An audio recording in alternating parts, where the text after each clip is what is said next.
What's up, everybody? This is Slade Rain. Today's topic is cryptocurrency. Let's get into it.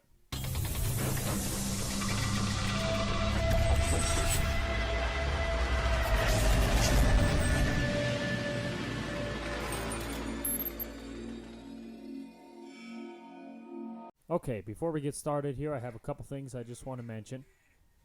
First of all, we're going to start all of my videos with a question of the day. Today's is, which do you prefer, Coke or Pepsi? Like this video and comment your answer down below to lock it in, and I'll share the results on next week's episode. I'll answer the question first.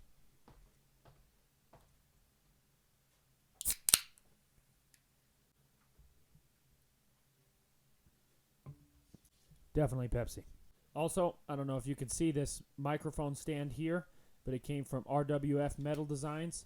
I will link a description to their Instagram down below. They make great custom stuff. Go check them out.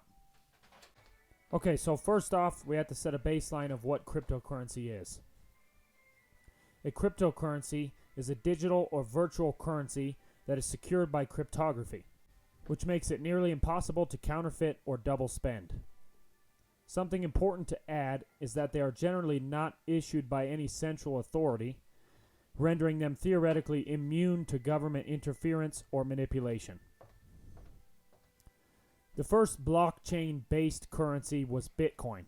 It was launched in 2009 and now has millions of coins in circulation and a value of $33,168 per coin. Nowadays, there are thousands of cryptocurrencies on the market. Some are clones of Bitcoin and others are made from scratch. Some of those other coins include Litecoin, Namecoin, EOS, and a current trending one is Dogecoin. The total value of all cryptocurrencies is currently $645 billion, and Bitcoin represents about 65% of that. Those numbers are of December 18th, 2020. The graph currently on the screen is a little bit outdated. This information is from 2018, but it shows the market value of cryptocurrency versus other markets throughout the world. That cryptocurrency number is now up to 645 million, as I previously stated. But it's quite a big deal, as you can see. Another valuable definition to understand is blockchain, which I have mentioned before.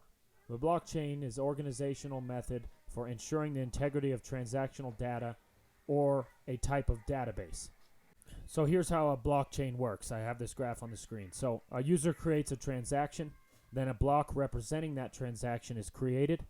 The block is then broadcasted to all nodes of the network. All the nodes validate the blocks and transaction, and the block is then added to the chain. Then the transaction gets verified and executed. Okay, back to cryptocurrency as a whole. Many people see an extreme opportunity with blockchain technology and cryptocurrency. It could be used in things like online voting and crowdfunding. Also, bank companies like JP Morgan have seen uses like streamlining online payments and lowering transaction costs using cryptocurrency.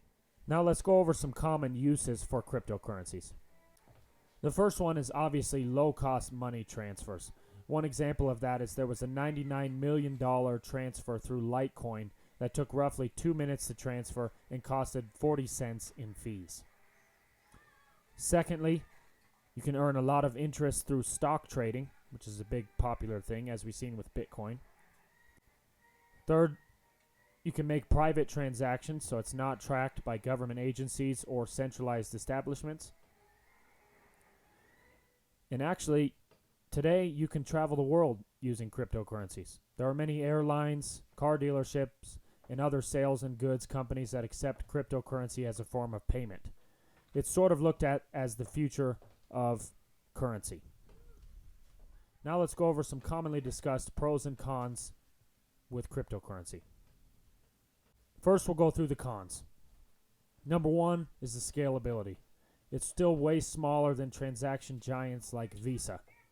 Because cryptocurrency has security and decentralization, as you can see from this picture, it's difficult to have the scalability compared to other markets as well. Secondly, there's always a risk of the cybersecurity issues, hackers taking advantage of a completely online currency, although most of them are very well protected. Another thing is the price volatility and lack of value. Because it is not backed by something, its value is sometimes not stable. That's why you'll see the big fluctuations in the prices. However, many companies are beginning to tie their cryptocurrencies to assets to give it a more stable value. Lastly, one con that is sometimes looked at as a pro as well is that there are no regulations on these companies, and sometimes that can cause for unstable or inefficient practices. But it allows for complete user-owned currency. Now let's go to the pros. Obviously, there's massive potential for returns on all of these cryptocurrencies. People are millionaires today because of investing in Bitcoin back 11 years ago. Another thing is that it's a lot shorter time investment returns because of the price volatility. Another thing, they have protection from inflation because they're not regulated by governments, so the inflation just doesn't happen. It is secure and private. You can remain completely anonymous on most of these cryptocurrencies. Also, it's decentralized, so it helps keep it monopoly free, and there's no organization that can determine the flow and value of it. So that's basically cryptocurrency in a nutshell. I hope I laid out this information in a manner that you can accurately depict your own opinion on it. Thank you all again for watching. Make sure to like and subscribe to watch more videos just like this. So far, I've covered policing and violent crimes in relation to race, the effects of legalizing marijuana, socialism and what that is, and now cryptocurrency. Comment some ideas of what you'd like to see the facts on down below. God bless, and stay tuned.